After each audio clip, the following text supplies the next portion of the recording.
próximos três são engenheiros, né? O João Pinheiro, o Douglas Machado e o Helder Braga, por favor.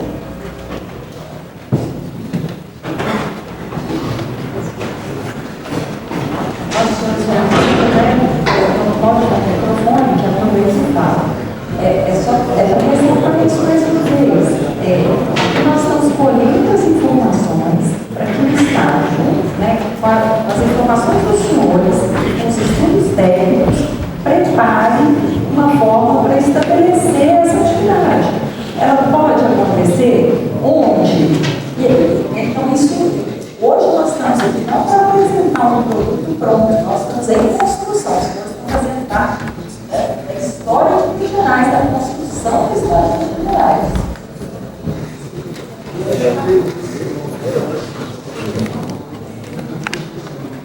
Boa noite a todos.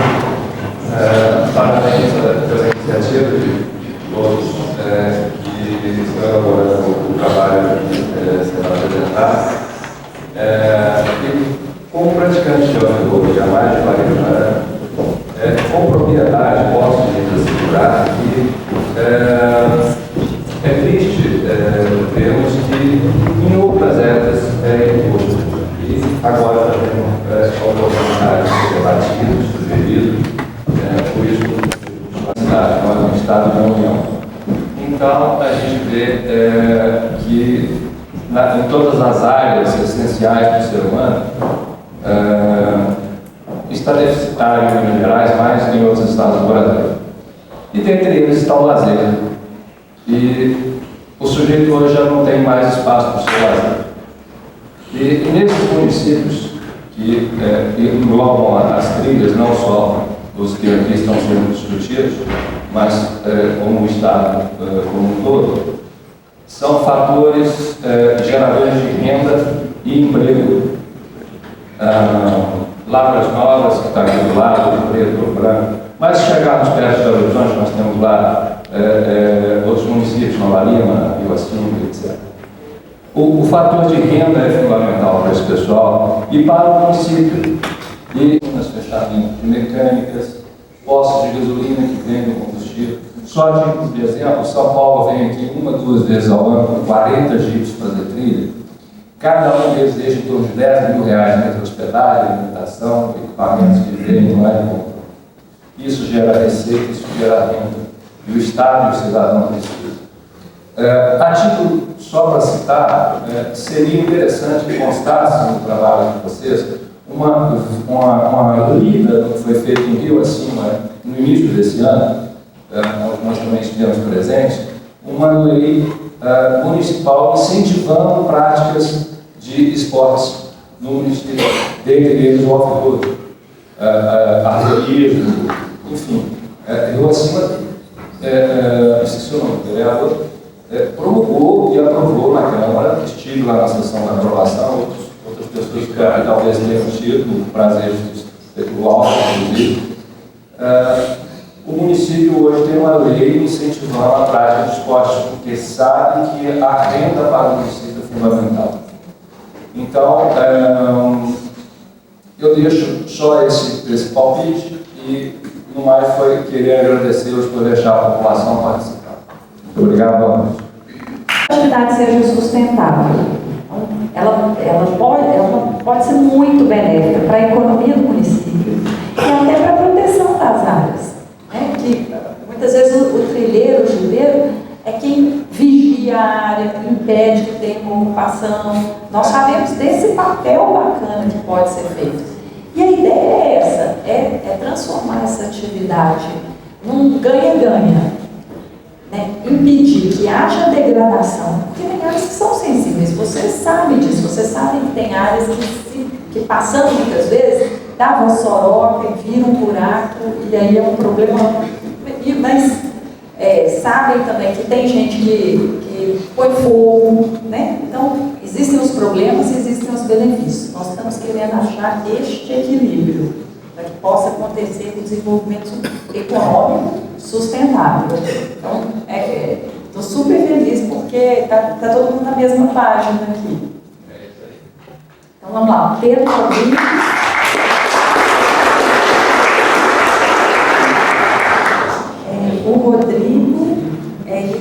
Giovanni.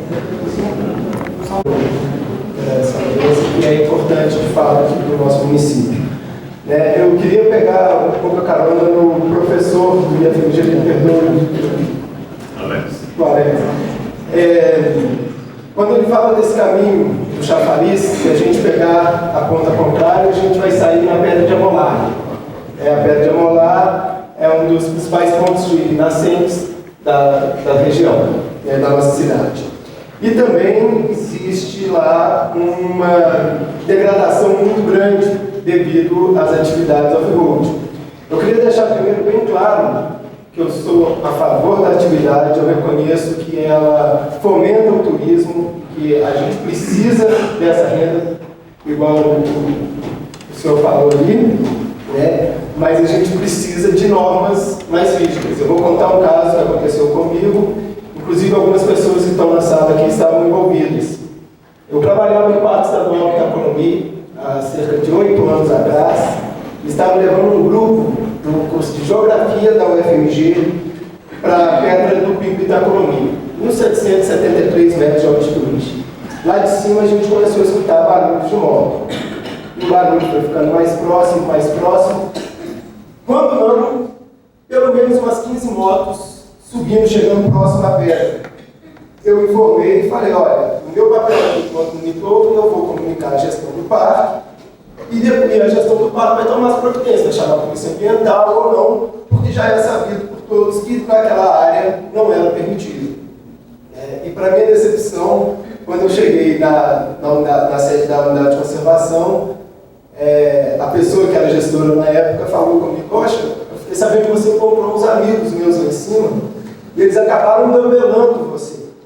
Aquilo me talhou o sangue. Eu peguei e falei com ele, ó, não me engabelou, eu fiz o meu papel, você deixou de fazer o seu, que era tomar as providências, Então, o que eu quero dizer com isso? Até hoje, quem subiu o pico de Itaconomií vê marcas de moto no trecho final, naquela última subida. E isso torna o esporte off-road, acaba se tornando um esporte egoísta, porque aonde passa a moto, já complica para passar bicicleta, já complica para correr. Vou dar um exemplo. Desce hoje a trilha do Vermelhão da Unidade de Conservação das Andorinhas. Então, eu acho assim, tem que existir a liberação, tá? Tem que existir a regulamentação, sim, do esporte, mas com muito cuidado. Aos praticantes, um conselho. Evitem sim, até por enquanto, pelo menos, as unidades de conservação. Queria até deixar um questionamento do diretor do IEF. O que dita as regras em uma unidade de conservação, juntamente com o SNUC, seria o plano de manejo. Então, pegando como base a árvore das andorinhas, o plano de manejo não prevê a atividade off-road. Vai se mudar o plano de manejo ou vai criar áreas próximas àquelas para que se pratique o off-road? E é isso mesmo, eu espero ter contribuído um pouco aqui. Tá certo, gente? Obrigado, boa noite.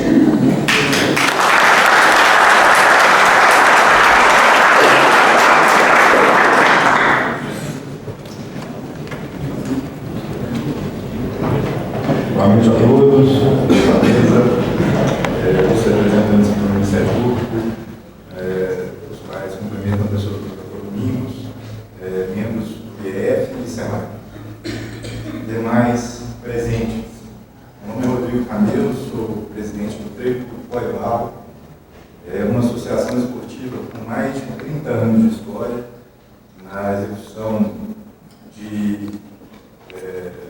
enduros, de competições off-road, e também uma associação que sempre cuidou e buscou cuidar das trilhas do meio ambiente e das cidades e locais que estamos inseridos.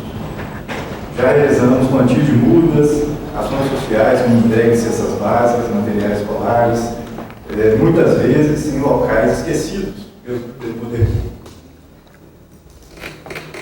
Fiz aqui uma manifestação bem extensa em nome da associação, a qual, obviamente, pelo tempo proposto, não vai ser possível a leitura, mas já fiz o protocolo no e-mail indicado e espero contribuir com algumas sugestões e outras delas eu venho aqui para destacar.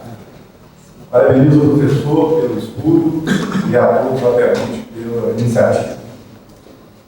O primeiro ponto que eu gostaria de sugerir ao professor é que disponibilizasse os arquivos em formato GPX das trilhas para que possamos visualizá-las em Google Earth ou até mesmo presencialmente, para que possamos tratar localmente aquilo que, na nossa vida, não pode ser tratado de forma geral.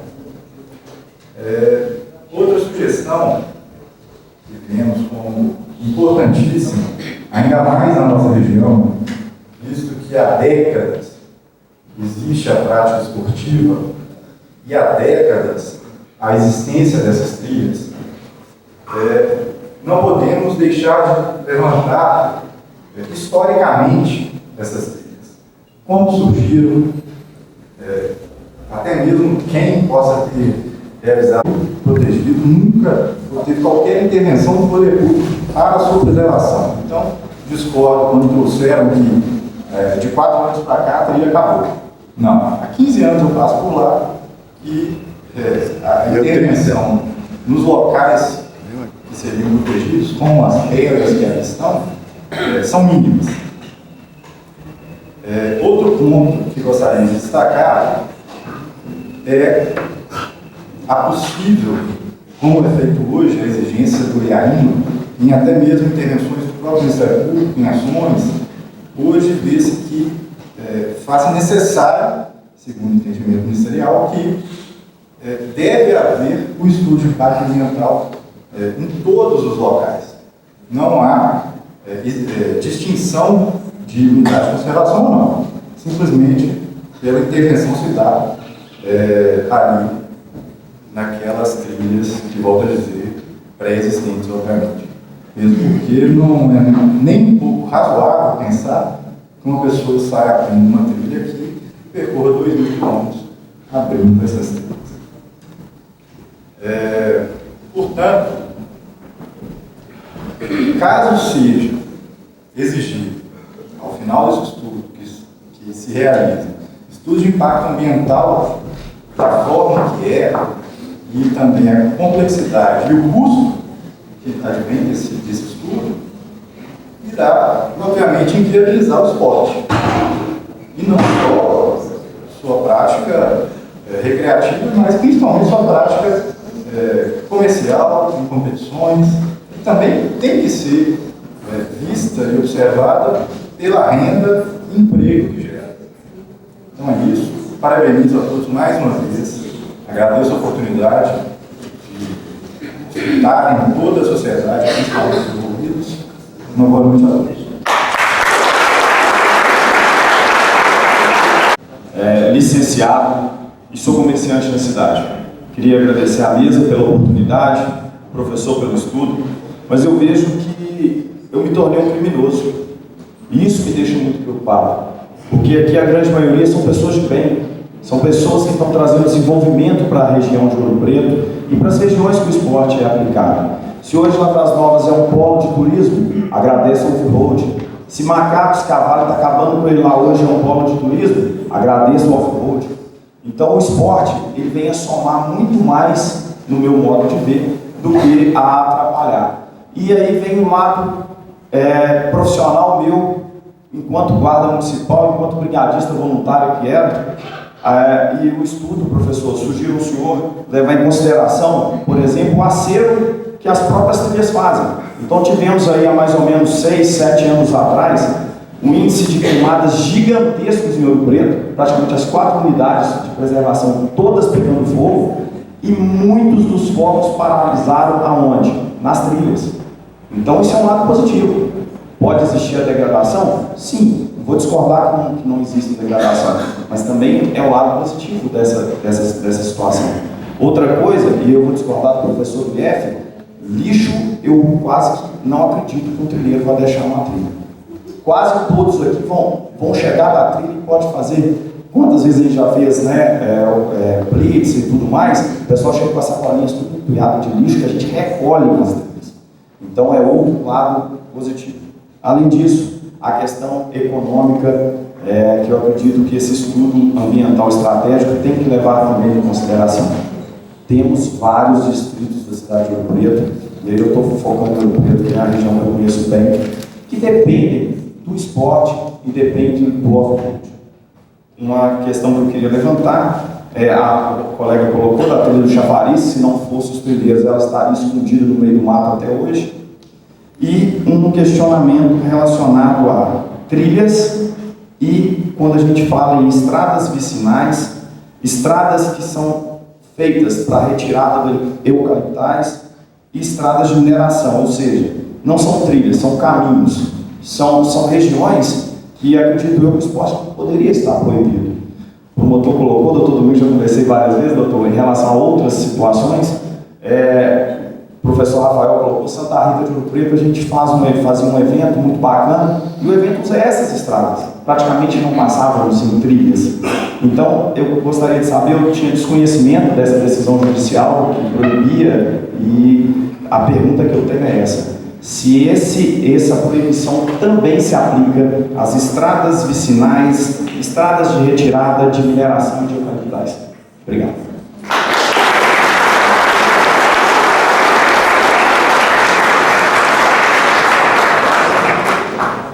Eu posso manifestar. Eu falei que o bicho era os bicheiros, dos trilheiros. E isso, toda vez que a gente caminha, a gente leva várias sacolas, inclusive a gente entregou uma das sacolas cheias de lixo no combate, ele existe. Agora, se é os trilheiros ou não, a gente não sabe. Agora, a degradação existe. Eu não sou contra nenhum momento do motocross, nem a prática off-road. Meu carro, inclusive, tem um carro 4x4. Eu adoro, tenho sítio, adoro isso. Inclusive, o meu trabalho não é só de pesquisa, ele é extensão também. Nós estamos chamando os trilheiros para conversar com a gente, fazendo uma série de reuniões nas comunidades, porque a ideia nossa é que os próprios trilheiros sejam agentes educacionais daquela região. Então, acho que, porque na verdade a fala foi os 3 minutos. Então, nosso trabalho foi apresentado num evento agora quase 2 horas. Então, é difícil a gente fazer um treinamento de trabalho de 3 minutos, mas eu disponibilizo o meu trabalho, na verdade é meu, são os alunos para quem quiser, quem disponibiliza o trabalho e chama todo mundo para dialogar. Aí futuramente, se tiver algum espaço para a gente fazer uma apresentação mais longa, faço o trabalho, pode vir à discussão. Porque tem a degradação. Passando rapidamente. Tem a degradação, tem a conservação. Quem conserva? Quais são as limitações que existem? Existem as limitações dadas pela legislação em relação às unidades de conservação de proteção integral. Existem as limitações dadas pela legislação junto com o plano de manejo das unidades de uso sustentável. Existe uma terceira limitação que foi dada por uma sentença de um juiz que já transitou em julgado. E nesse processo, a Federação de Motociclistas participava como réu. E o que essa sentença diz? Ela fala o seguinte: para ter essa atividade, tem que ter estudo de impacto ambiental. E assim que é colocado. E assim, a gente não trabalha, né? O Ministério Público, o Poder Público, não trabalha com hipótese de lei que não pega ou de sentença que não pega. A gente obedece o que a legislação determina. Qual que é, né? E aí eu quero colocar um aspecto assim, realmente é uma atividade tradicional em Minas Gerais, nós sabemos disso, é uma prática antiga. Mas é uma prática que também, com o tempo, está evoluindo. O número de praticantes há 15 anos atrás não é o número de hoje, né? Hoje nós temos muito mais gente praticando nos mesmos lugares, que está sofrendo danos dia após dia, ano após ano. O tipo de veículos que era utilizado há 15 anos atrás e hoje também mudou. Então, os danos estão vindo, né, cada vez maiores. E o nosso objetivo é que a prática não morra na nossa geração. Né? Nós podemos pensar em que, assim, hoje eu fui lá, estou aqui me divertindo, estou sendo feliz, mas não vou deixar nada, porque daqui a 50 anos já morri mesmo. Para que eu estou preservando? Nós não trabalhamos com essa lógica, a gente está tentando trabalhar com a lógica de uma prática que seja sustentável. E é para isso que os estudos estão vindo, para ver onde que dá para fazer. E vocês que sabem funciona, por exemplo, cana ferruginosa, são plantinhas que nascem na pedra, elas são super resistentes, mas se você pisar nela, ela morre para sempre, porque ela demora 1 milhão de anos para nascer, ela está lá 1 milhão de anos, se você foi lá, passou sua moto nela, ela vai morrer para sempre, né? E aí nós temos que mapear isso, nós temos que verificar esse tipo de situação, e esse que é o objetivo. A ideia não é inviabilizar a atividade, mas nós temos que tratar diferentemente, né, os casos da prática livre, e é isso que nós estamos buscando, elementos para isso. A prática livre, né, o trilheiro, a pessoa que está ali, quer fazer isso, porque eu com os meus 3 amigos, tal, os senhores não te convidam que isso é diferente da prática comercial, que é aquela pessoa que tira o seu sustento disso, faz aquilo uma atividade corriqueira todos os dias e vai explorar isso como uma atividade comercial dela. Então essa é um outro tipo de atividade. E temos um terceiro conjunto, que é aquele dos grandes eventos, que vem aqui e abrem trilhas, né, não usam as trilhas que tinham antigamente, alargam as trilhas que já existiam ou abrem novas trilhas e querem usar o terreno e explorar aquilo e ir embora. Porque eles não vão usar isso no fim de semana que vem. Eles vêm, fazem a prática e partiu. Se deixei ali um ravinamento para depois virar uma moçoroca, não é problema deles.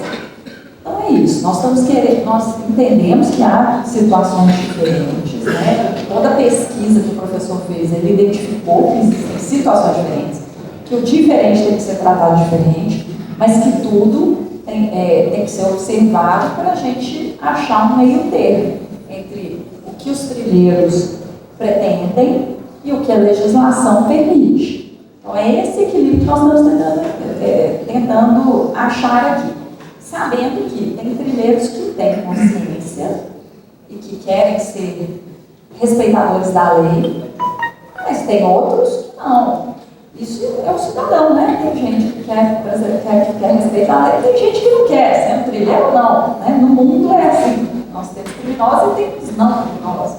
E a ideia é, para aqueles que gostam da lei, que querem respeitar a lei, dar opções a essas pessoas, para fazer as coisas da lei.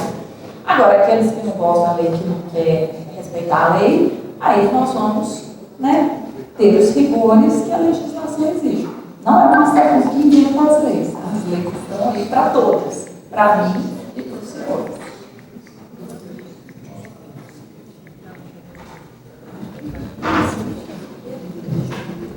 Em relação à pergunta do Pedro, né, direcionada a mim, em relação aos planos de manejo, claro que os planos de manejo eles têm que ser respeitados, mas nada impede de que eles sejam revisados. Inclusive, devem ser revisados de tempo em tempo. Isso até é uma diretriz que deveria ser seguida na medida do possível. Então, sendo bem objetivo, em decorrência das definições trazidas, né, na regulamentação que será elaborada, pode ser que alguns planos de manejo tenham que ser revisados, e assim serão. Os próximos são Guilherme e Moraes. Só um minuto. Sobre a minha pergunta sobre a decisão judicial, então, pela resposta da senhora, a prática livre, a decisão judicial não proíbe, ela só proíbe em caso de grandes eventos, é isso? Não, a decisão judicial é extremamente ampla. A decisão judicial diz o seguinte: atividades off-road devem ser precedidas de estudo de impacto ambiental. Ela não faz essa diferenciação. O que nós estamos tentando com essa avaliação ambiental estratégica é talvez entrar num consenso e achar essa diferenciação. Porque, por exemplo, para o senhor, assim, estou aqui, a sua profissão é outra e tal, quero fazer o senhor vai fazer um EIA para fazer a trilha? Eu entendo, né, o absurdo desse pensamento. Então, a gente está querendo achar as diferenciações do tipo de atividade e as possibilidades dentro de cada tipo de atividade de acordo com as áreas. é complexo. É por isso que eu estou falando, nós estamos aqui para construir a história. É importante todos estarem imbuídos desse ânimo. Gilberto, só uma complementação, até para a clareza de todos, eu vou ler o dispositivo da sentença, que ainda trata de um episódio de limite da independência em ambiente externo. Ela diz o seguinte: com esses fundamentos, dou provimento à apelação para, cassando a sentença apelada, julgar procedente o pedido formulado pelo Ministério Público, a fim de condenar o Estado de Minas Gerais, por seus órgãos ambientais, a exigir o prévio estudo de impacto ambiental para o licenciamento das atividades esportivas que importem o trânsito de veículos automotores em áreas de especial proteção ambiental. A chave é em áreas de especial proteção ambiental. Essa é a indagação sobre as estradas minerais, estradas vicinais, estradas particulares, se elas estiverem dentro de uma área que seja de especial proteção ambiental, ela precisa passar pelo estudo prévio de impacto ambiental. Aí a ideia, a visão do Ministério Público sobre o caso, como concretizar uma decisão judicial que impacta diretamente a política pública de gestão de risco ambiental, uma atividade que gera impacto negativo, ou seja, nós estamos estruturando política pública pela via jurisdicional. A ideia é desenvolver a avaliação ambiental estratégica como forma de este estudo ser o estudo de impacto ambiental exigido pela sentença. Ou seja, não implicar para o empreendedor como seria o ônus geral ordinário do poluidor-pagador, é aquele que vai realizar uma atividade poluidora, que ele arca com todas as despesas para o controle do risco ambiental da sua atividade.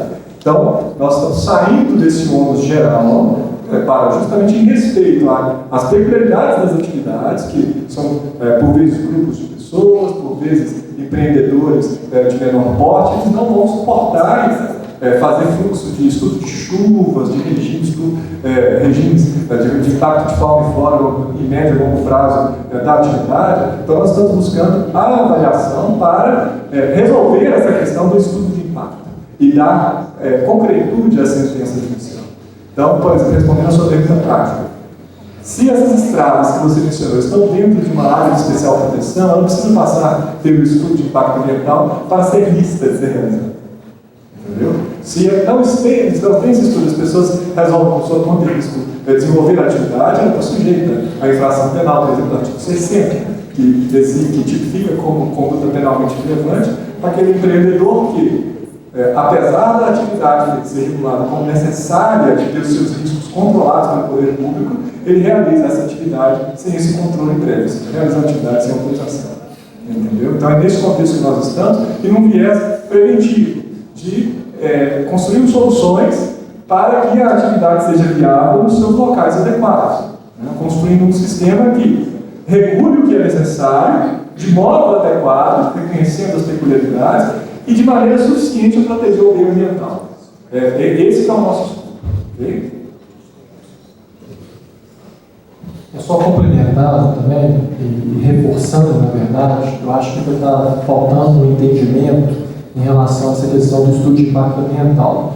Hoje ele é devido para as áreas de proteção especial, entretanto, que o trabalho que nós estamos desenvolvendo é justamente para chegar no entendimento de quando será necessário a apresentação de um estudo ambiental. E no primeiro ponto, esse grande estudo, essa avaliação ambiental estratégica foi realizada pelo professor. Esse estudo vai ser um subsídio para todas as outras regulamentações, que vão poder ser por meio de um estudo. Aí a gente vai ter que verificar como é que será com prática livre, prática comercial e prática esportiva. O estudo pode ser inerente, de repente, a só uma dessas práticas. Outras práticas poderiam, por exemplo, ser autorizadas para um modelo mais simplificado, com uma autorização, por uma carteira, mas não tem essa definição. Mas é claro, tanto o IEF, o SEMAI, o Ministério Público entende que é incabível solicitar estudo de impacto ambiental para todas as práticas. Para, por exemplo, seria um absurdo, né, como a doutora Gisele disse, para um praticante ter um estudo de impacto ambiental. Então é deixar claro que hoje existe essa sentença judicial que determina que seja dessa forma, mas esse trabalho é justamente para chegar em modelos diferenciados, entendendo aquele que necessita passar por uma avaliação mais criteriosa e o outro que pode passar por um modelo bem mais simplificado. Isso é só uma curiosidade, isso é a nível estadual ou regional? Estadual? Os estudos de áreas foi nível local, então abrangeu essa área que o professor disse. Então, a princípio, se está pensando nesse nível. O estudo, em alguns termos, pode servir para outras áreas, mas lá vai ter que ter esse trabalho de campo que teve aqui, entendeu? Então, nós vamos conseguir regulamentar aqui de uma maneira melhor, mas para outras áreas talvez vai depender de estudos de campo mais. Por exemplo, macaco, geocima, todo esse setor que é muito forte também, onde ele vai ter que passar por esse processo. Para a definição de trilhas específicas. Sim. Estou seguindo aqui, até agora 12 pessoas falaram, a gente tem mais 10 na fila ainda, vamos correr. É o Guilherme Moraes, o Romulo Pereira e o Edmir Monteiro. Eu não sei, até para mim que foi da área, sou engenheiro florestal, parece que muito questionamento do pessoal que trabalha na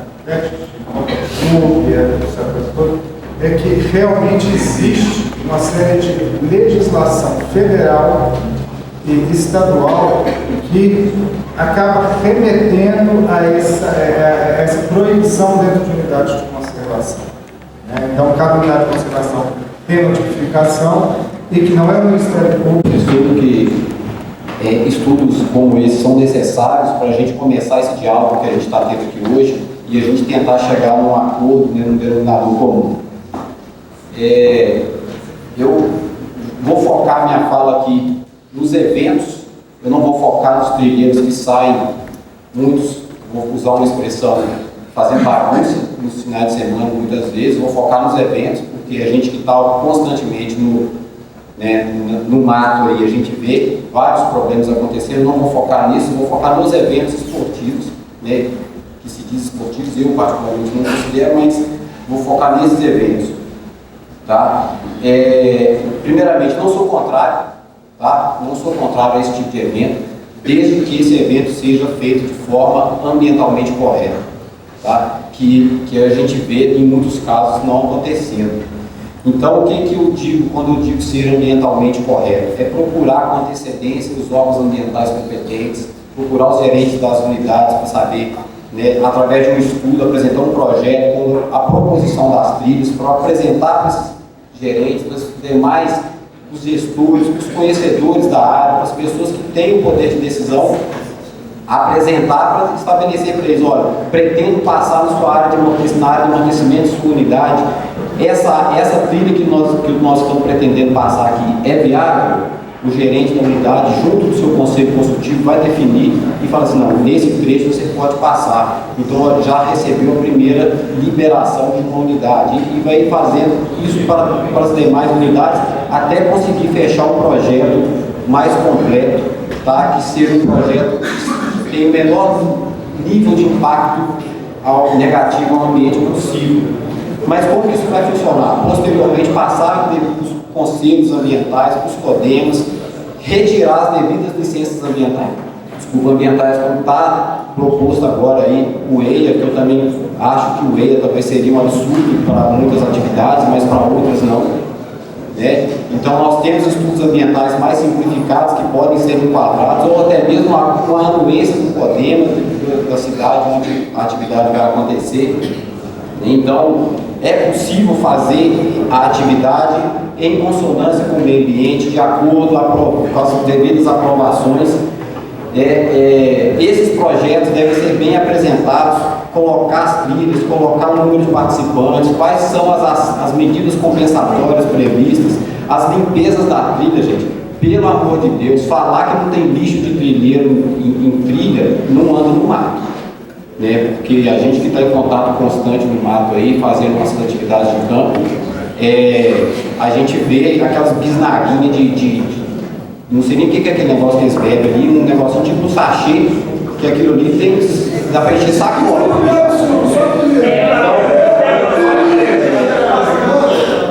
Então assim, existem tem vários tipos de lixos, né? Então a gente vê muita coisa jogada. Eu acho que é importante, após o evento, fazer esse recolhimento desse material.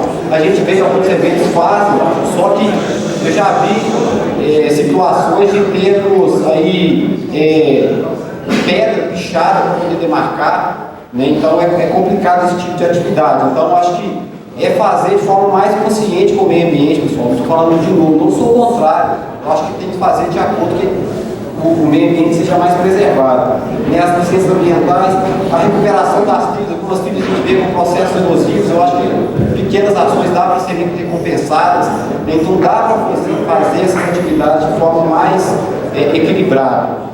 Né? E propor as compensações ambientais que a gente vê que recentemente teve um pedido lá da trilha da atividade de Santa Rita, chegou um projeto bacana com devidas compensações propostas. Eu acho que é isso que a gente tem que ver, né? Eu acho que parece que o projeto não foi aprovado, né? Foi falado aqui hoje, mas foi bacana, eu vi, foi legal. Então eu acho assim, pessoal, que dá para fazer de forma legal, né? Foi falado aqui dos incêndios florestais, os trilheiros, os praticantes de off-road podem ser parceiros das brigadas de incêndio, podem fazer o curso da brigada de incêndio. Eu acho que é interessante participar, conhecer a realidade. Eu acho que é uma atividade muito bacana de ser executada em parceria, né? As brigadas de incêndio, elas estão aí voluntariamente fazendo esse trabalho, então eu acho que dá para se fazer em consonância e buscar até parcerias, apoios. Os eventos são eventos que geram muito recurso, que podem talvez, ajudar a essas atividades.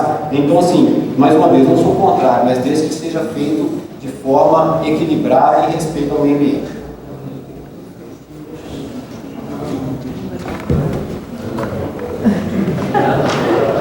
Boa noite a todos. Meu nome é Felipe, conhecido como Teteco. Eu sou responsável hoje na Secretaria de Meio Ambiente pelas unidades de conservação do município. Então, delas eu sinto mais fragilidade em relação à moto, Jeep, é o Parque das Andorinhas, que a maioria conhece, o Morro da Queimada e a Gruta da Lapa. Tá? Eu tenho problema em todas as três, lembrando, um grande problema, o maior número de problemas é no Parque das Andorinhas. E eu reparo bastante também que não são os grupos organizados. Conheço a maioria dos motociclistas aqui de moto de trilha, conheço desde 8 anos de idade, quando subiam no Pico Itagolomi com CG com roda de XZ. Né? Então tem alguns aí que lembram dessa história. Então, a minha preocupação maior é com os que não são conhecidos e os que não andam em grupo organizado. Porque esses sim eu considero criminosos, porque eles passam, a gente vai orientar, eles jogam a bota em cima da gente. Tá? Eu tenho 10 anos que eu estou no Parque das Andorinhas, vários cargos que eu já ocupei lá, e essa fragilidade é histórica já. Há pouco tempo, uma menina que trabalha com a gente, ela foi falar com 3 motoqueiros que estavam na beirada d'água, com roupa de trilha e tudo, não tiraram o capacete, mexendo a moto perto da água. E eles simplesmente falaram: quem é você? Estufaram o peito e ela sacou o facão. Eu falei: não vem não, que eu vou meter o facão. E ela estava no direito dela, porque ela estava a trabalho. Aí agredia 3 contra 1. Né? Eu tenho testemunho do fato, sabe? Só que a gente não consegue identificar quem que são os caras. Então a gente não pode generalizar isso. E uma preocupação grande que a gente tem é igual a Gruta da Lapa. A Gruta da Lapa é uma gruta e a trilha tem que passar por cima dessa gruta. A gente já fez o diagnóstico, a gente não conseguiu fazer os estudos, inclusive, né, doutor Nunes, por falta de recursos. Mas a canalização errada dessa água está influenciando na gruta. A gruta é uma dinâmica hídrica ali, uma rocha. Né? Então, qualquer curso d'água que muda, vai mudar essa gruta. E é uma gruta histórica. Né? E um outro detalhe, a gente tem que preocupar não só com o esporte, né, doutor? Futuro, mas também a gente vai criar água mais para frente. A Serra de Ouro Preto todinha é a nossa caixa d'água. Nós não temos reservatórios d'água. A gente capta no curso. E do jeito que as trilhas têm ficado, tem direcionado as águas e elas não têm filtrado. Elas têm assoreado o curso d'água. Então eu peço a atenção de vocês, enquanto seres humanos. Eu também sou contra o esporte, pelo contrário, acho que é muito legal. Lembrando, muito cuidado, porque as trilhas são muitas vezes compartilhadas com turistas, com caminhantes. Tá? Então, eu peço muita atenção nesse sentido também dentro dos estudos esse compartilhamento com trilhas históricas, inclusive. Ok? Obrigado, boa noite.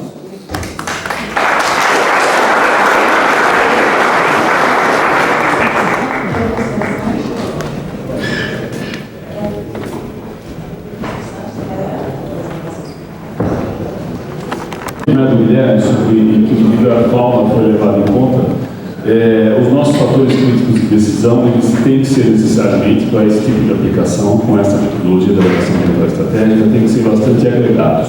Então, nós determinamos que os fatores críticos que englobariam, na verdade, componentes de fauna, seriam, chamamos de ecossistemas.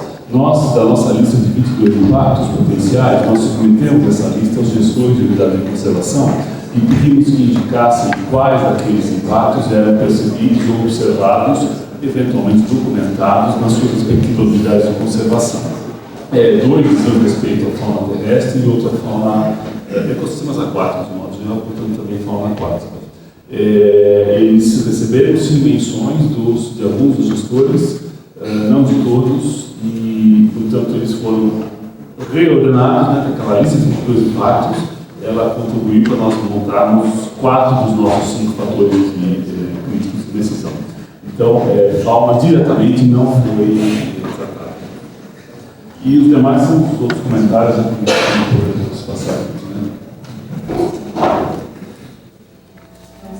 Os próximos 3, Luiz José Pinheiro, que é de Pinheiro, o Douglas Machado, que é do Rio e Chiquinho de Assis, da parte de Ouro.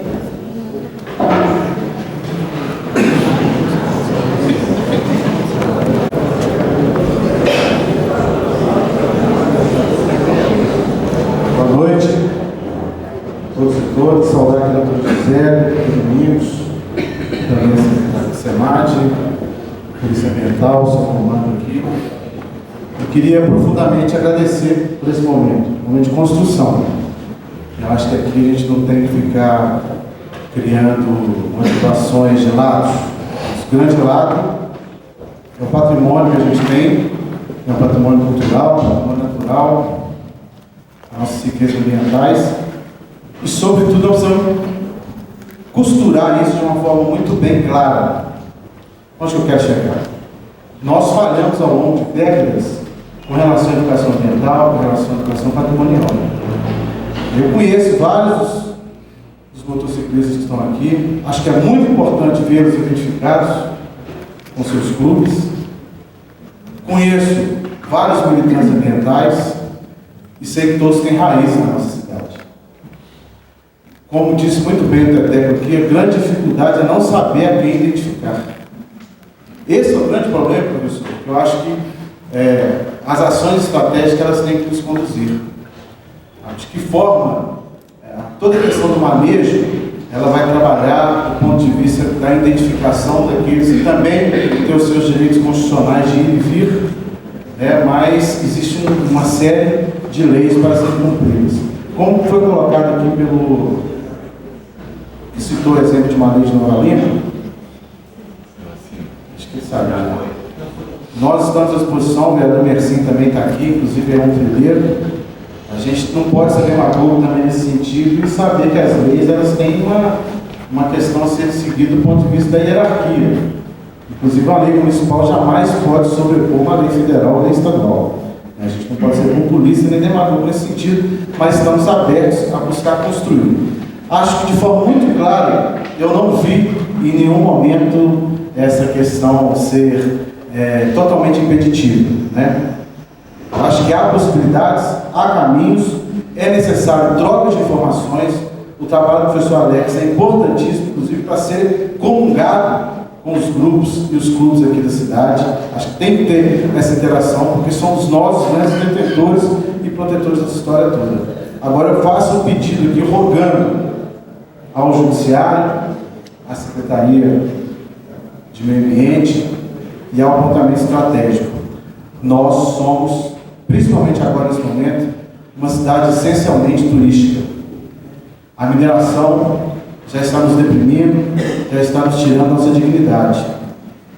Que a gente possa construir de forma digna para que não tiremos o sustento de pais e mães de famílias que vivem do turismo na nossa cidade. Muito obrigado.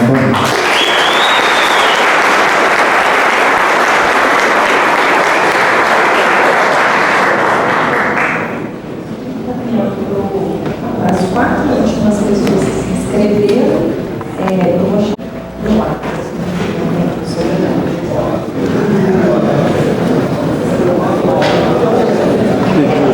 Boa noite aos amigos. Boa noite ao Ministério Público. Gostaria de parabenizar o Ministério Público de Minas Gerais e VF e demais por esse momento. Eu acho que os trilheiros aqui, os organizadores de eventos, empresários da região, acho que esse é uma promotora de um momento único, é muito importante. Eu sou o diretor de eventos no município de Ouro Preto e, como o Chiquinho de Assis acabou de dizer, nós estamos passando por um momento muito complicado com a questão da mineração. Eu acho que os eventos, nós tivemos outras falas negativas, umas positivas, mas os eventos são parte muito importante para a economia da nossa cidade, que vive hoje um momento maior para o turismo, nossa vocação sempre para o turismo.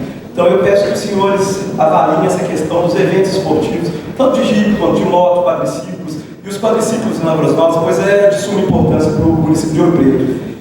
Quando vem falar em eventos, porque vem de uma trajetória de eventos, de grandes eventos esportivos, e aqui vejo vários e vários promotores de eventos, isso assim traz nossa, aqui tem donos de hotéis, donos de restaurantes, e pousadas, e guias de turismo. Então eu acho que se todo mundo ganha, a cidade fica cheia, fazendo a coisa com responsabilidade, delimitando as áreas onde essas motos, esses jipes possam passar. Eu acho que nós vamos bem, e é muitíssimo importante para o município de Ouro Preto essa geração de renda, essa geração de empregos temporários e hotéis, pousadas. Então vamos pensar nessa questão de evento com um carinho maior, que é muito importante para o município de Ouro Preto. Muito obrigado.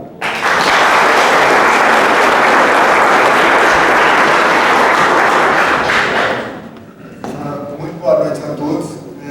Eu sou brigadista em Brumadinho. A gente trabalhou aí nesse último evento que todo mundo ficou sabendo. Sou jipeiro também.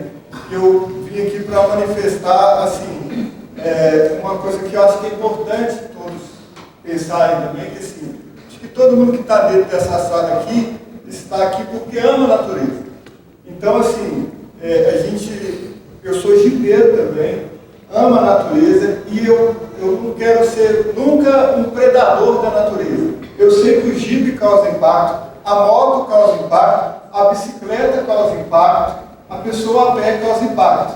Mas eu acho que o importante seria todos nós trabalharmos no intuito de estar sabendo do impacto, mas com respeito ao impacto que nós causamos como seres humanos, porque afinal de contas nós como seres humanos causamos impacto como pessoas, estando lá, às vezes até não estando. Então assim, nós podemos cooperar, nós com nossos veículos off-road, a gente consegue cooperar para a preservação dessas áreas também. Então assim, nós temos essas trilhas, que todos foram mostrados aqui, esses vários quilômetros, que a maioria delas, que a gente sabe, são trilhas que foram abertas como estradas. Não sei se vocês aqui em Ouro Preto abrem trilha, enfia o jipe, enfia a moto e abre a trilha na marra, derrubando tudo, mas assim, na minha região a gente não faz isso. Eu nunca vi ninguém fazer isso, até o pessoal que está de barco, que é dos parques, eu gostaria que falasse a respeito disso. Se tem notícia de jipe que entra e rasga, porque assim, na nossa região as trilhas são estradas que são abandonadas, e aí, como elas vão ficando intransponíveis de veículos comuns, a gente passa com o nosso veículo 4x4. É uma recreação para os jipeiros. Mas em outro momento de fogo, como tem vários brigadistas aqui, em momento de incêndio, em momento de catástrofes naturais, de chuva, de deslizamentos, até o que aconteceu em Brumadinho, os veículos off-road também são importantes. Tirando toda a questão econômica e tudo, a gente pode também chegar onde as viaturas não podem chegar. Então, nesses momentos, os veículos off-road, porque a nossa diversão passa a ser um instrumento de ajuda, um instrumento de socorro. Aqui mesmo, em Mariana, eu estive, quando estourou a barragem também, só os jipes puderam chegar nos primeiros dias. Então, acho que assim, É muito válido todo esse trabalho, parabenizo a todos, é louvável, mas eu gostaria que a gente visse também os nossos veículos e a nossa atividade, que é, a princípio, uma atividade recreativa, como uma atividade que é importante para a preservação, sabendo que ela causa impacto, mas ela também é importante. Obrigado.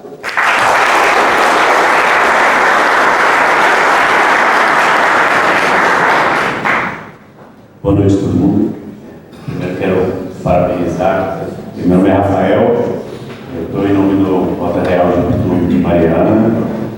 Eu sou consultor ambiental há 15 anos e eu achei muito bacana essa possibilidade de construir uma regulamentação de uma atividade que eu faço. Tem um dia que faço trilha há 1 ano, mais ou menos, e sempre que eu estou andando, eu sempre fico olhando e pensando no impacto que aquilo pode estar causando. E eu li o resumo, achei bem bacana o estudo, mas o que eu peguei algumas falas, acho que o pessoal falou bastante de questões de economia, e eu acho que quando a gente pensa em desenvolvimento sustentável, a gente tem 3 pilares, né, que é o ambiental, o econômico e o social, né? Eu percebi que o estudo fala muito dessa parte, fala bem dessa questão de ambiental, e fui pautado por vários colegas aqui a questão econômica. Então eu acho que econômica, a social ela tem a questão cultural e política, mas eu acho que a econômica é importante trabalhar isso. Não sei se tem previsão de que isso seja feito, porque às vezes a gente faz uma regulamentação pensando na parte ambiental e essa regulamentação ela pode gerar um impacto na frente. A gente teria um impacto, um segundo impacto, né? Então não sei se contempla nesse estudo avaliações de questões econômicas e sociais. A segunda coisa que eu queria falar era não sei se é possível que no segundo momento de implementação dessa regulamentação, que ela seja feita de uma maneira gradual. Eu acho que é preciso que exista uma parte educativa, né, e até de que se existe um impacto econômico, de que as pessoas que vão sofrer esse impacto, elas tenham tempo para se adaptar a essas novas mudanças, essas regulamentações, e se esse processo pode ser feito com pequenos comitês com participação, né, que não só venha a regulamentação. Acho que esse momento é em si participativo, mas o momento da construção inclusive algumas pessoas falaram sobre o mapeamento da trilha em campo, ser feito por GPS, mas que ele possa ser feito acompanhado das pessoas que também fazem as trilhas, né? Para que a gente entenda realmente também, eu acho que talvez visualizar esse impacto no campo, a comunidade que faz trilha, visualizar esse impacto no campo seria interessante para compreender realmente onde pode, onde não pode.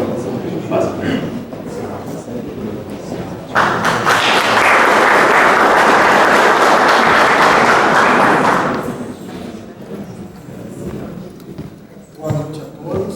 Meu nome é Douglas, eu sou de BH, eu participo do esporte tem 10 anos. E eu sou engenheiro de formação e eu vim para cá, achei muito legal. Todo mundo falou, muito bacana. Agora, eu não consegui enxergar, o trabalho do professor foi excelente, o que de trilhas, impacto. Mas qual que é o nosso objetivo aqui? Teoricamente, é o quê? O off-road, ele está, teoricamente, verificando o meio ambiente. Mas quanto do off-road e qual a medição que teve para isso, para esse impacto? Quantas motos, ou quantos jipes, ou quantos quadriciclos entram no parque para trazer um dano desse? Toda a parte que a gente faz no trabalho acadêmico, a gente tem um objetivo. O nosso objetivo aqui é o quê? O meio ambiente. Mas o que é esse impacto? Da onde? Quantas motos que isso causa? Quanto tempo essas motos causam? Na hora que regulamentar, quantas motos vão poder entrar no parque? A gente não tem noção. Se entra 10, 20, 100 motos, 3 jipes, 10 jipes. Como que a gente conseguiu fazer esses números? Não é um achismo? Não, tá bom, tem os dados, mas eu não vi nenhum dado falando, olha, nós contamos aqui tantos veículos off-roads, tantas motos, tantos quadriciclos para chegar nesse número. Porque é ótimo, beleza, são 2.000 trilhas, são 2.000 quilômetros de trilhas, para 12.000 é muito, mas para quantas motos? Quantos trilheiros precisam para fazer esse estrago? Ou para não fazer o estrago? Porque, teoricamente, não tem um número de participantes e nem quanto que isso vai estar. Então, assim, eu acho que a primeira coisa que a gente tem que ter no estudo é saber qual que é o coeficiente, qual que é o número desse esporte para poder fazer. Porque tem 10 anos que tem essas trilhas lá, mas tem quanto tempo que passam as motos? Quantas motos entram por semana em qualquer território? Ou que seja em Ouro Preto, ou que seja em Macacos, ou que seja em qualquer local. A gente não tem esse número, ninguém aqui apresentou. Então, assim, que pelo menos eu ouvi, tá? Se tiver algum lugar, algum tipo de contagem, eu queria dar uma olhada. Mas era só isso mesmo, porque eu não vi o número de participantes vezes o tamanho do estrago que estão alegando que a gente faça. Ok?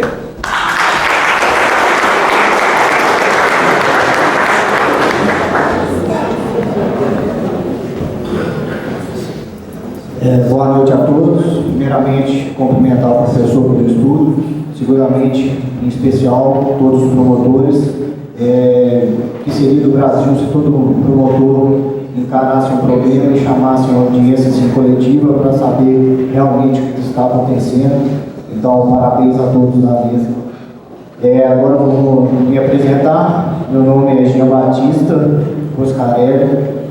Eu sou um dos idealizadores do Minas Riders.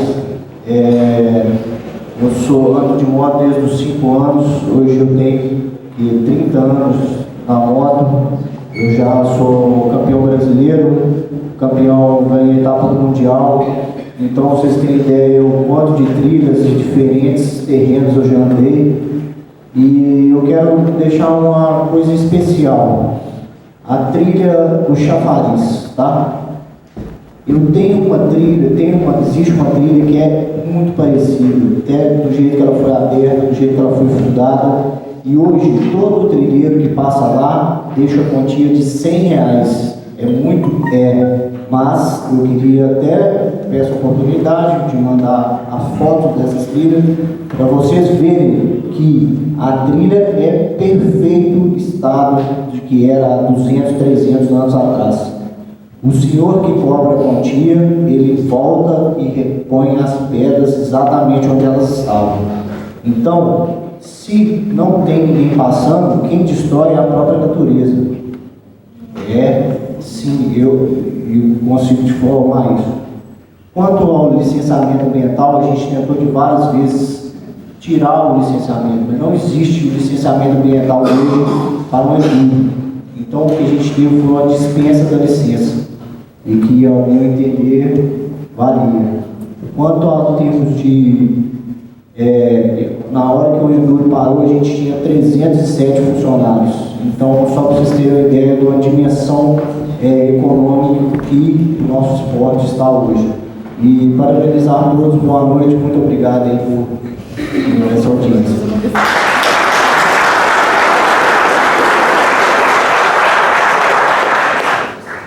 Boa noite a todos aí. Meu nome é Wallace. Trabalho como técnico de mineração e também técnico em guia de turismo. Estou morrendo, né? Estou no impacto para tudo que é lado, né? Impacto de mineração, impacto de turismo. Né? Então é isso aí, pessoal. O importante é a gente quebrar esse jogo, sabe? Porque daqui a pouco eu vou ter que formar também em engenharia ambiental para daqui a pouco ser afetado também. Depois ser um advogado, né? Então nós temos que olhar todos os lados aqui, né, pessoal? Então, é o seguinte, hoje eu faço a prática do off-road. Eu tenho um Jeep, né? E trabalho com turismo, né? E hoje a renda da minha família em função desse trabalho com esse veículo. E chama a atenção o seguinte, pessoal, nós estamos falando de trilhas aqui, falando de história. Como é que nós chegamos aí? Como que surgiu Minas? Como que chegaram as descobertas de Mariana do Preto? Foram trilhas, gente. Então é o seguinte, essas trilhas, ao longo do tempo, houve degradação, os intempéries estão aí, acontece. As estradas que o próprio Estado cuida, tem Moçoroca, que muitas vezes não consegue cuidar. Então é o seguinte, não se pode jogar pedras nos trilheiros em função disso. Né? Os intempéries estão aí, muitas vezes, como o próprio colega acabou de sair aqui falou, que a gente faz a recomposição. Né? Tem pessoas aqui do nosso grupo, né? O Rota Real, que a gente faz também replantio de mudas. Né? Então é importante analisar isso aí, o impacto social e econômico, né? Que está dando muito foco para o impacto ambiental, né? E nós estamos passando por uma condição Minas, né, do impacto social e econômico muito forte, né? Então, eu acho que é bom vocês terem um foco também nisso aí. E outra coisa, eu sou de Mariana, infelizmente eu não vi o nome da minha cidade, eu fico um pouco chateado porque 73% do parque da Colômbia pertence a Mariana, né?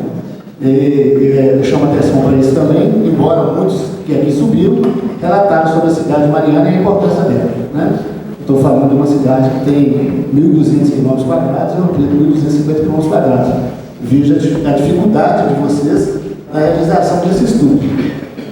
Volto a falar, foca um pouco mais no impacto social e econômico, porque é aquilo que está afligindo a todos e pode afligir principalmente quem trabalha na parte ambiental daqui a pouco, né? Se o teto de geração sofreu, o de turismo está sofrendo, daqui a pouco o ambiental também vai sofrer, porque como é que vai pagar?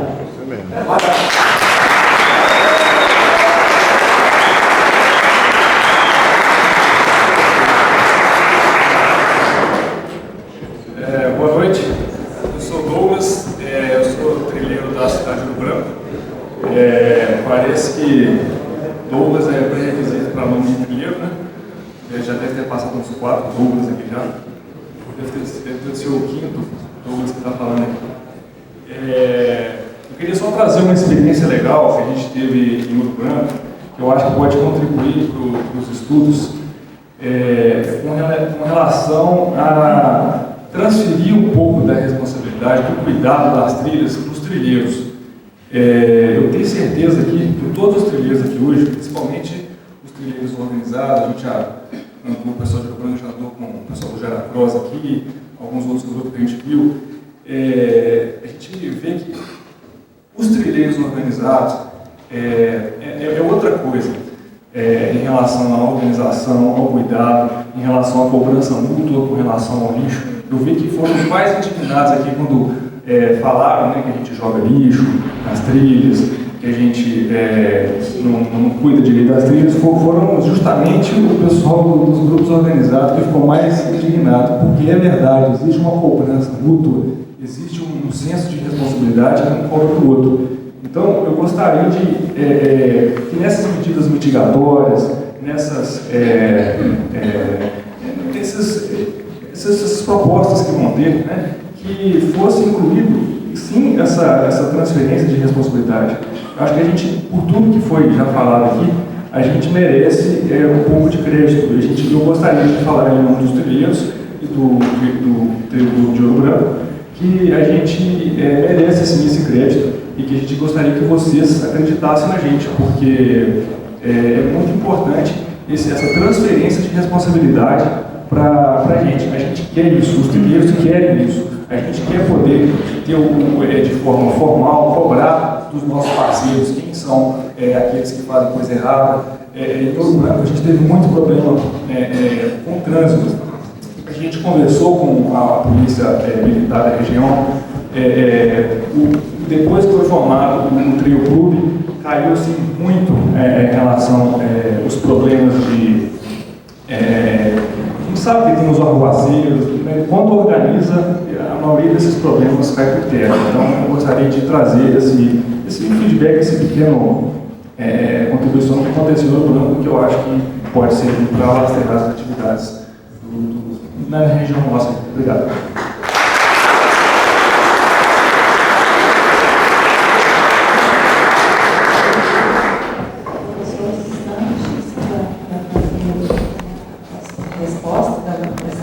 Colocações precisas que foram feitas, nem sei se eu vou me lembrar de todas, mas, enfim, eu reservei aqui, registrei particularmente a questão dos mapas em formato que possa ser visualizado no Google Earth. Então, isso está no site. No primeiro dia em que o site foi ao ar, ainda não tinha, mas isso foi acrescentado logo no seguinte. Então estão os mapas em formato KNZ. A questão do número, né, do fluxo de trilheiros, isso efetivamente não foi feito, é um trabalho extremamente difícil, varia ao longo do ano, varia nas regiões, varia de ano para ano, qualquer medição que nós pudéssemos ter feito por alguns meses desse trabalho, daí apenas uma informação pontual, difícil generalização.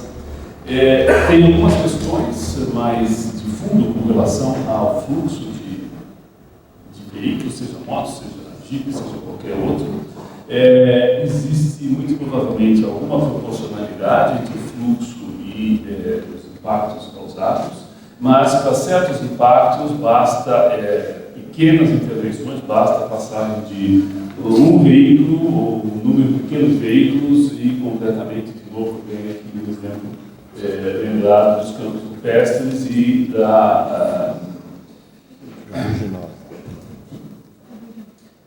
enfim, da dificuldade de regeneração desse tipo de ecossistema. Então, isso é um ponto importante que nós, de alguma maneira, procuramos destacar no relatório. Outros pontos que chamam a atenção, gostaria de registrar também, e que não está ainda captado no relatório, nós vamos encontrar uma maneira de, pelo menos, apontar e lembrar que é muito interessante essa questão que as trilhas também têm história. Vai ser muito difícil que a gente possa dizer esta é uma trilha mais antiga, uma trilha que já é trilhada há 40 anos, esta outra menos, porque há muitas variantes. Fazer essa identificação é difícil, mas reconhecer que algumas são usadas há bastante tempo e que essa prática já é feita há bastante tempo, isso também vai constar no nosso relatório, mas também existe um ponto também já apontado pela doutora Gisele, que o volume de praticantes tem aumentado, então esse fluxo que nós não conseguimos medir, a percepção de muita gente é que a tendência tem sido de aumento. Esse é um dos bons fatores de buscar a maior regulamentação, ou alguma regulamentação. Questão de que as trilhas ocasionalmente ou muitas vezes podem funcionar como proteção contra a propagação de incêndios, nós temos isso já dito, possivelmente nós possamos até reforçar no relatório. E por fim, aí também, para poder passar a palavra um pouquinho mais, agradeço bastante a todas as contribuições, como disse a Renata, tudo foi gravado, então nós vamos reouvir, mais concretamente, o que foi colocado e ver o que nós podemos aproveitar no relatório. Aqueles que mencionaram documentos ou fotos, se ainda não mandaram pelo e-mail, o e-mail aceita anexos, então vou mandar uma informação ou acrescentar algum documento, algum estudo, alguma referência, por favor, façam, mas até dia 30, que é o nosso prazo para poder receber esse material e poder processá-lo a tempo de produzir o relatório final. O relatório final, acredito, vai estar disponível no site do MT.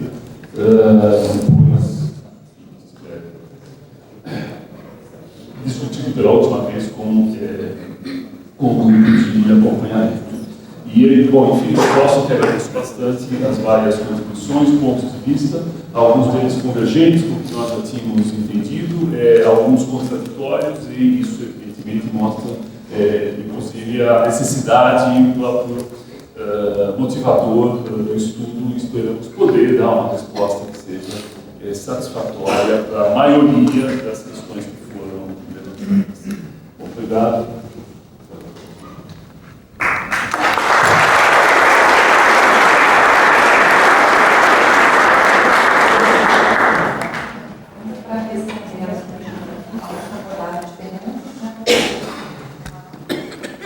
Foi colocado, desculpa por quem, mas em relação ao momento em que passará a ser válida determinada regulamentação. Sempre que nós editamos uma norma, é de praxe se dê um tempo para que o setor, os empreendedores, proprietários se adequem àquela normatização. Então podem ficar tranquilos que é claro que essa normatização trará também um momento de transição, como a gente diz, Então haverá tempo, a gente precisa definir como será, qual modalidade, qual prática, mas haverá, claro, um estabelecimento de uma diretriz nesse sentido na regulamentação. E o professor Sanches já respondeu em relação a qual o número, né, de veículos a ser avaliado para uma determinada normatização. Nós discutimos muito isso, né, nas nossas reuniões, e é extremamente difícil determinar, por exemplo, se a autorização vai se dar até tantas motos, tantos jipes, e por aí vai. É algo que a gente tem que amadurecer ainda mais. A gente não sabe se existirá uma definição por número ou se será só por prática.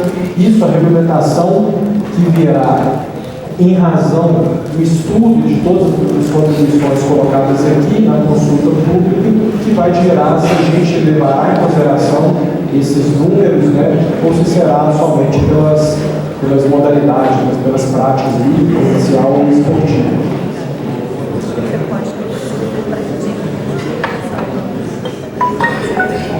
Então, já são 9h05, nós vamos passar por uma última rodada de considerações aqui pelo pessoal da mesa para nós encerrarmos pontualmente os nossos trabalhos.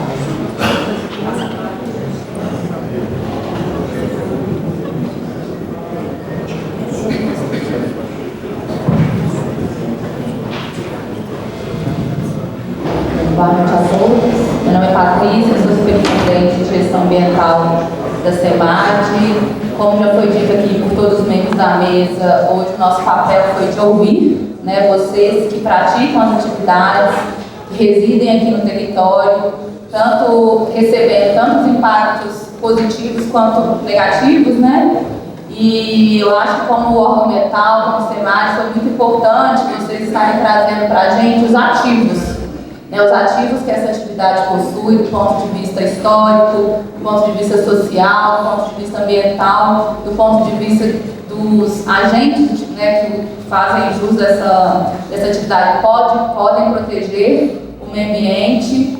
É um grande ganho para o órgão ambiental a gente ter essa base tão robusta, que vai nos permitir, a partir de agora, né, uma vez o diagnóstico pronto, com as contribuições de vocês hoje e também da consulta pública, nós fazemos o nosso trabalho interno, né? Então, quando o trabalho do professor Sanches terminar, o nosso trabalho como órgãos ambientais, SEMAD e EF, vai ser iniciado, né? Nós temos um arcabouço legal, né, que nos limita e que nos orienta como que a gente vai determinar, né, as nossas normativas. E aí a gente tem, como a Rafa falou, uma série, né, de um trabalho a ser feito, né? Então, qual vai ser o tipo de instrumento, como foi dito aqui, será que pode ser também uma regulamentação faseada, dependendo do tipo de atividade?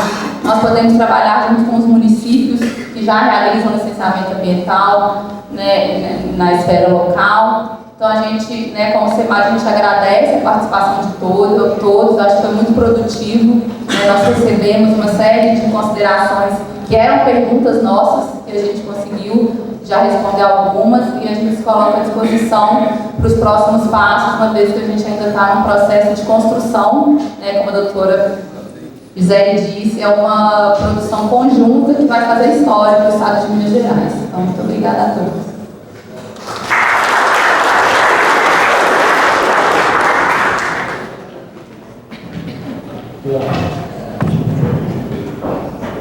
Eu fico muito satisfeito com os resultados dessa reunião pública e principalmente pelas falas dos trilheiros, dos jipeiros, que sempre demonstraram preocupação com a questão ambiental.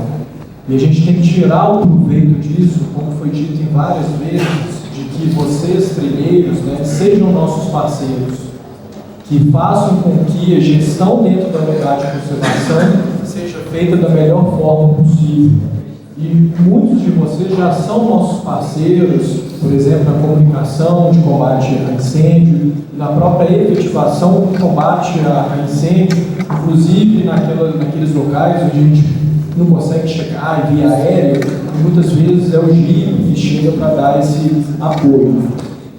Então é muito importante que esse modelo também seja construído em conjunto, que haja participação para a contribuição na gestão ambiental das unidades de conservação.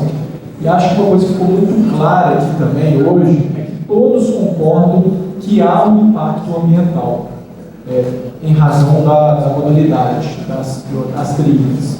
Mas claro que esse impacto ele depende principalmente dos fatores locacionais. Então tem regiões em que o impacto se dará de forma mais significativa, como mostrado por uma série de critérios que o professor utilizou no seu estudo.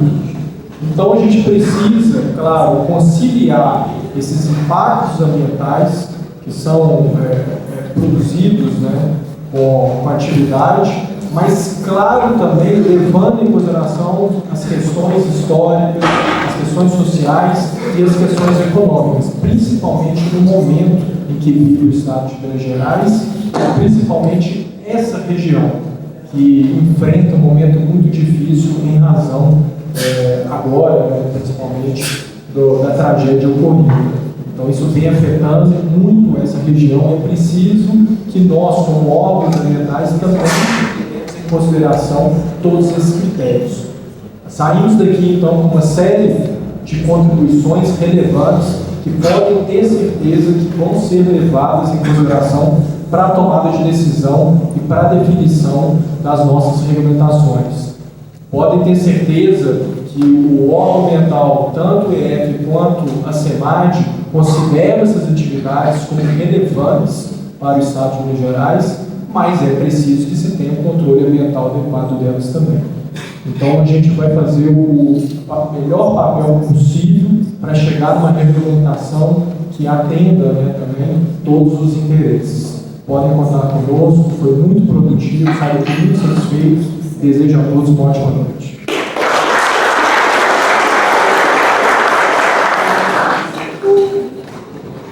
Minha fala também é de agradecimento.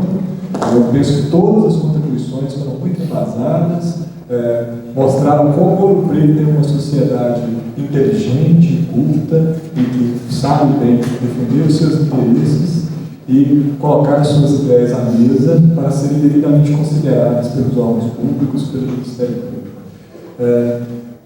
Destaco apenas, sobretudo nas dimensões social e econômica que foram muito bem levantadas e trazidas. Eu penso que é uma premissa básica da atividade econômica, na própria cadeia de geração de valor, geração de riqueza, a conformidade jurídica. Eu penso que vivemos num ambiente de uma regulação ou de uma não regulação com atividades proibidas sendo realizadas. Nós estamos, na verdade, trabalhando com ativos depreciados. Nós estamos deixando de explorar devidamente todas as potencialidades que os nossos ativos naturais, culturais, nos têm de sobra.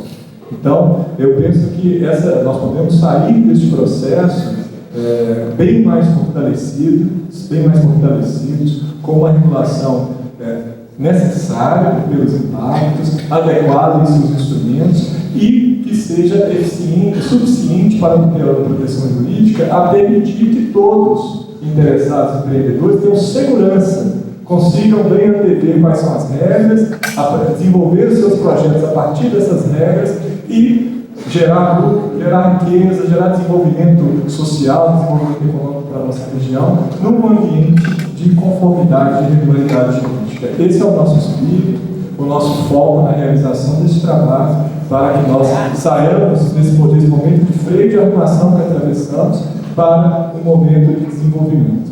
São essas minhas palavras finais. Uma boa noite a todos e permaneço à disposição de todos na Promotoria de Justiça. Muito obrigado.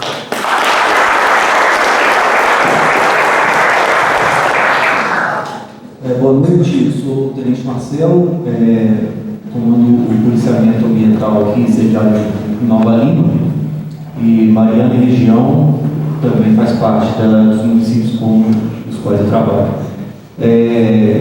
Agradeço a oportunidade de estar aqui falando a todos e tenho certeza que esse é um momento de construção, é um momento histórico para que nós possamos construir uma bússola, né? Construir um norte para que limitemos nossas ações e podemos aproveitar de forma disciplinada, porque quando tem disciplina, quando tem uma organização, nós conseguimos aproveitar melhor, né, os direitos que geram deveres e os deveres que produzem direitos para todos nós, né? Então, eu vejo isso com bons olhos, parabéns a todos, né, as autoridades pela iniciativa, a polícia militar, que está com a função tem a função principal de prevenir crimes, né, por isso ela é expensiva, tem esse papel fundamental, ela entra no processo nesse papel não só de fiscalização, mas também de que quando alguém nos visualiza, vamos buscar uma orientação, né? E nós temos a missão de instruir, proteger a sociedade e preservar o meio ambiente. Então, conte conosco, que der todas as formas, e obrigado pela participação aqui, pelo convite.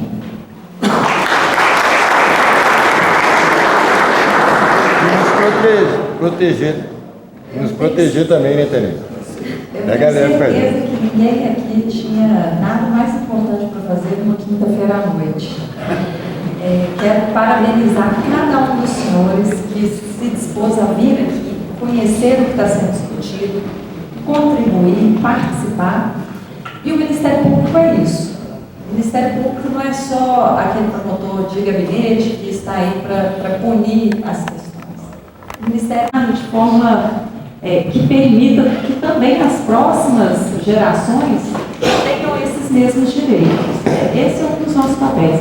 Eu fiquei super feliz de ver assim, a intenção, né, a boa vontade que todos os senhores apresentaram de participar, de construir jogo na construção dessa história. Então, o trabalho do professor Sanches vai se encerrar, mas não vai finalizar o produto. O produto, então, vai ser discutido, né, pela SEMAD, com o Ministério Público, para que, enfim, chegue a um produto final que vai mudar ou não a vida dos senhores. Né? Então, é um processo longo que os senhores estão fazendo parte e é muito importante isso. Obrigada a todos, boa noite, e vão acompanhando pelo site, né, os produtos que virão em seguida.